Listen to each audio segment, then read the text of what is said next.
To most, an obscure place that could be anywhere in the world, but to some it is a place that holds a unique charm. Located in the heart of Nepal's southern tropical belt, enthusiasts are flowing to Meghalaya for the event of the year, Elephant Polo.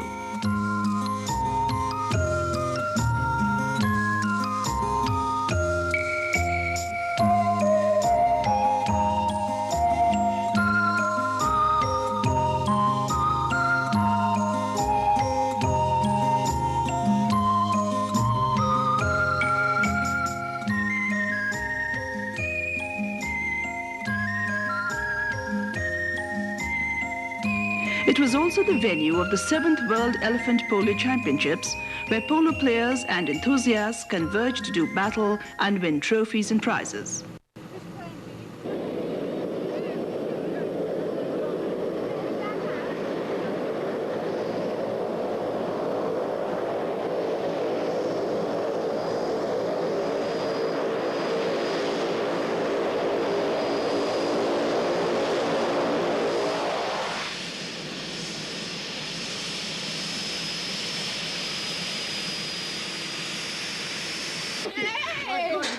Some of those who came journeyed from as far as Britain, New Zealand and the US, and amongst them were well-known personalities and professional horse polo players, veterans and newcomers alike.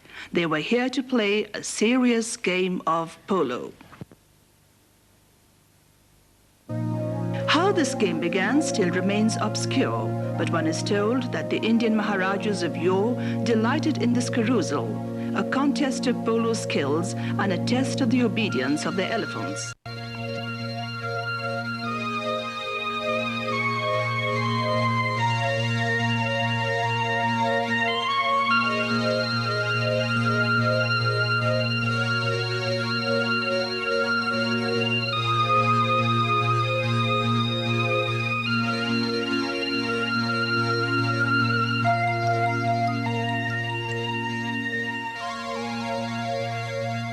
The game has been revived and has come a long way since. Credit should go to two roving socialites, Jim Edwards and James Manclark. Well, we felt that elephants are always fun. People find them very attractive. And a great friend of mine from England called James Manclark, who was quite a well-known sportsman in Switzerland, said to me, if I bring some polo players, will you supply the elephants? So I said, okay, let's have a go. First year it was pretty difficult to get the elephants to follow the ball and even more the mahouts to learn the game. But over the last 4 or 5 years it's become now internationally known, and the game has started really with a bang. Every year we have a waiting list, 10, 15, 20 teams all over the world, all nationalities want to come and play. And as you can imagine, we can only accept so many, both for the facilities and the number of elephants. So we choose carefully and try and introduce 1 or 2 new teams every year to play with the Nepal teams. Well, it was when I was first in St. Moritz, where I go every year to ride the crest and drive bobsleighs, that I met Jim Edwards, who was showing photographs of his elephants that go trekking in the jungle. And I decided at that time that he must get his elephants to learn how to play elephant polo. Even as the games get underway, a brief mention of the rules is in order. The rules are fairly straightforward. Elephant polo is played with, obviously, elephants. 4 elephants on each team, with the player roped in on a makeshift saddle behind the mahouts or elephant drivers. Each game consists of 2 chakkars or rounds of 10 minutes each, with a break of 15 minutes. The teams exchange elephants and sides at half-time. The field is 120 yards by 70 yards with scoring posts at each end. The ball is a normal polo ball, with the polo sticks varying in length up to 100 inches depending on the height of the elephant. Now, let's look at some of the preliminary rounds. There are 8 teams in this competition: Pan Am, National Park, Tiger Top Tuskers, Maps of Thomas Brothers USA, British Gurkha Gladiators, Tiger Top Tigress, Oberoi Hotel India, and lastly, J&B Daisies, the J&B Rare Scotch Whisky team.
The venue of this championship could not have been better chosen.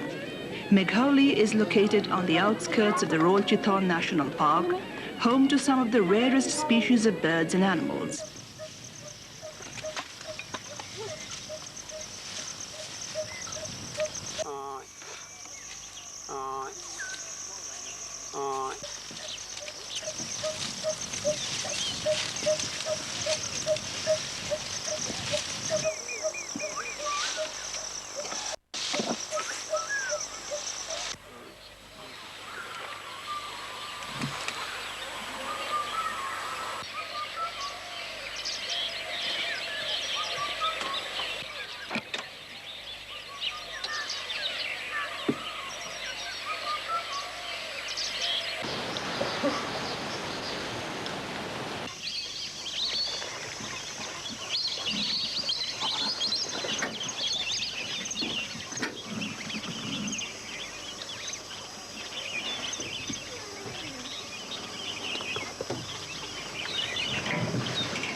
Living along the edges of the forests are people known as the Tharus, an ethnic tribe that have settled along the Nepal tropical belt, maintaining a subsistent lifestyle that now is being threatened by overpopulation.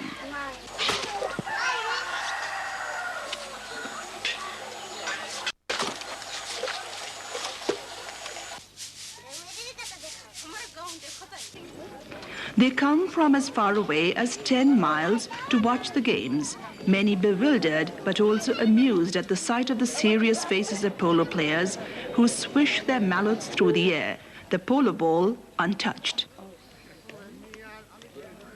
But remember, some of them have watched this game for the past 7 years, and some of the teams' names have become household names.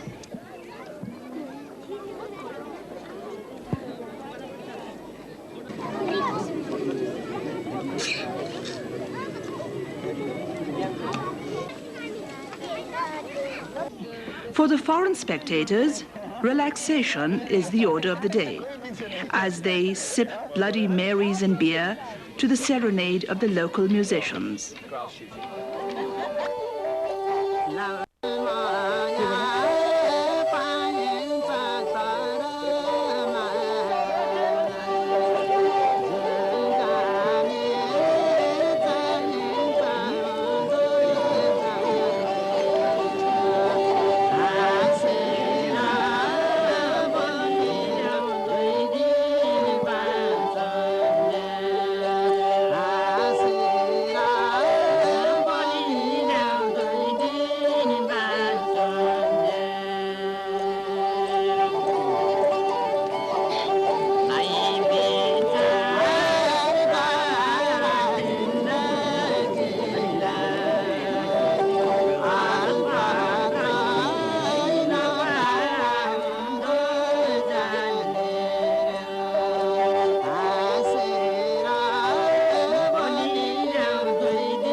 Watching the game, several things became clear.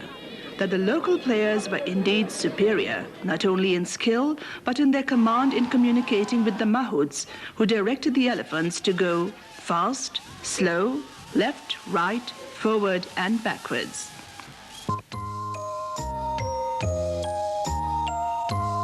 It came as no surprise that after 4 days of preliminary games, 2 local teams, National Park and Tiger Tops, gained a berth in the finals of the World Elephant Polo Championship.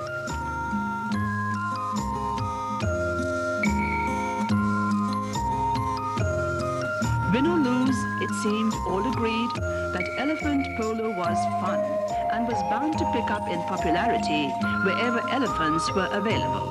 I was invited to come and play by Pan Am, and he's taking a little bath. Yes. And all I can say is that it's the most fun I've ever had on an elephant.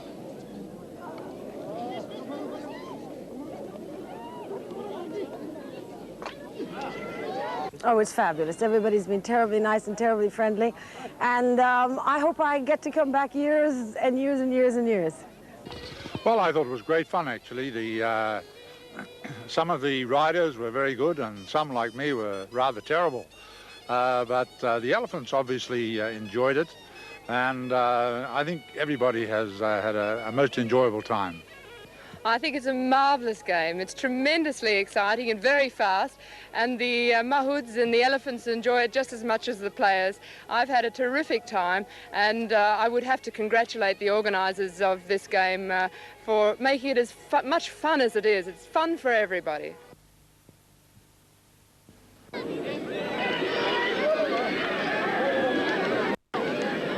For the sponsors also, the entire atmosphere and the game itself gave them even more reasons to support this event. J&B, of course, is J&B Rare, and we always look for rare events around the world if we can find them. So I heard about this elephant polo, and I thought, well, a rare, adventurous, exciting event.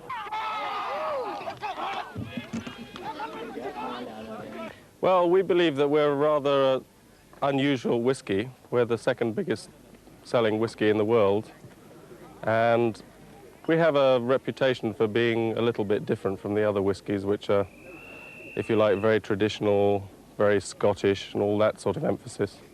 We go for the slightly younger market, and we go for people who are a little bit more adventurous and dynamic and outward looking, and I guess you could say sometimes a bit eccentric, and I guess you couldn't get anything more eccentric than elephant polo. So we think it's a good mixture of the two. For the All Nepal J&B Finals, which was introduced in 1987, J&B put up a team to challenge the hottest and most favoured team to win the World Championship, the National Park team. Tim Healy of the J&B team is an 8-gold handicap horse polo player. It's very good to have you here, and I think that we'd all like to know perhaps how it's been for you as a professional horse polo player to come here and play elephant polo. It's been very exciting. I mean, obviously I have never played elephant polo before, but I've had, I suppose, quite a bit of training through horse polo. My parents run a kind of a horse polo thing in Ham. Which is called what? Which is called Ham Polo Club. Ham Polo Club. Ham Polo Excellent. Club. And so I suppose the training from that, I've been playing since I was 13, the training from that is enough background, I think, for the elephant polo. I mean, although it's completely different kind of concept, I think in a way that it does help out. It does help out. But this year you played for the J&B Daisies. Now, I gather your dream, in fact, your objective is to actually play for the British Olympic team. I'd like to do maybe one day in horse polo. In horse polo or elephant polo? Well, maybe both. Maybe both, hopefully. Splendid. With a purse of 20,000 rupees at stake, the battle to win the All Nepal final began. It was indeed a very competitive game. Several goal-mouthed melees in each other's territory added tension and anxiety to the atmosphere. The final score, 1-0 to the National Park team, who found their form almost nearly too late.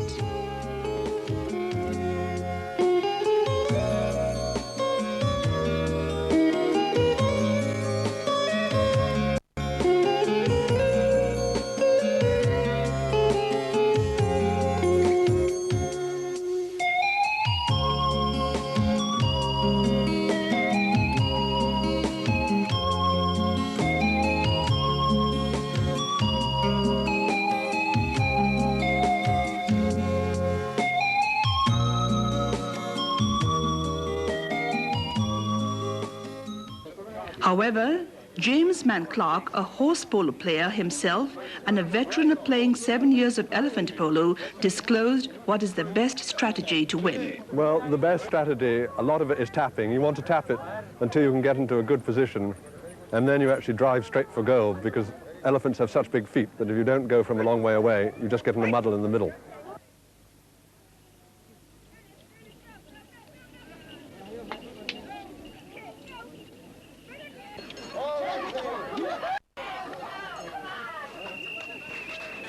On the eve of the World Championship Finals, Vice President of the World Elephant Polo Association announced that there would be a handicap system so that foreign teams would also have a fair chance. Anyway, among the list of handicapped players for the Elephant Polo Association, we have the highest of all, a 10-goal player been announced by the committee today, Prithviram Kumar.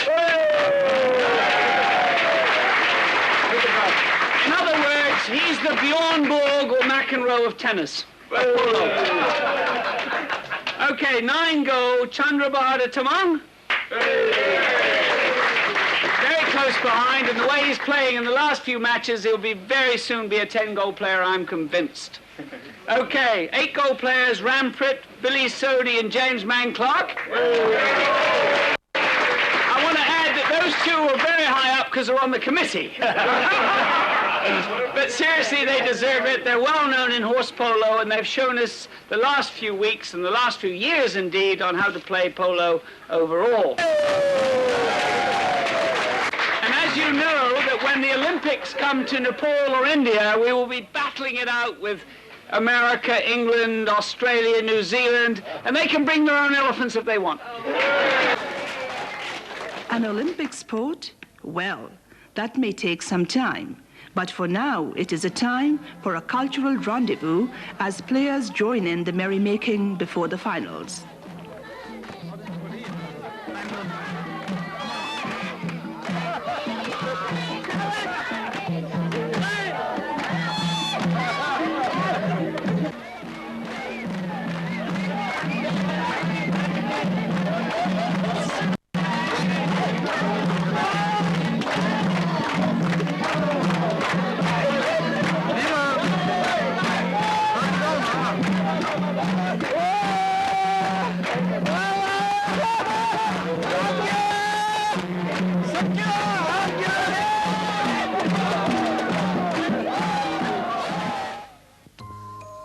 The morning of the finals.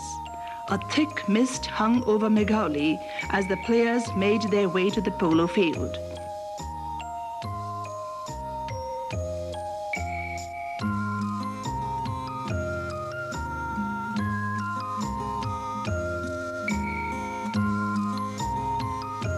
The elephants, too, were being decorated and saddled up. Over 3,000 villagers had already surrounded the field, waiting to watch the clash of the titans.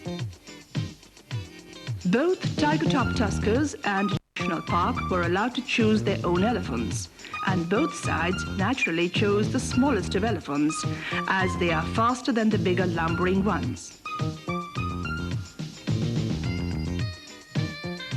As people watched this game, emotions ran high. The level of game between these two teams, who have dominated the event for the past 6 years, is a clear contrast to the games of the preliminary rounds. Tiger Top's Tuskers was the defending champion, defeating National Park convincingly in 1987. Although both teams seemed to play evenly with a clear strategy, pass short and long, positioning themselves around the goal mouth to flick the ball in at any given chance, National Park team created more opportunities. The final score, 4-0 to National Park.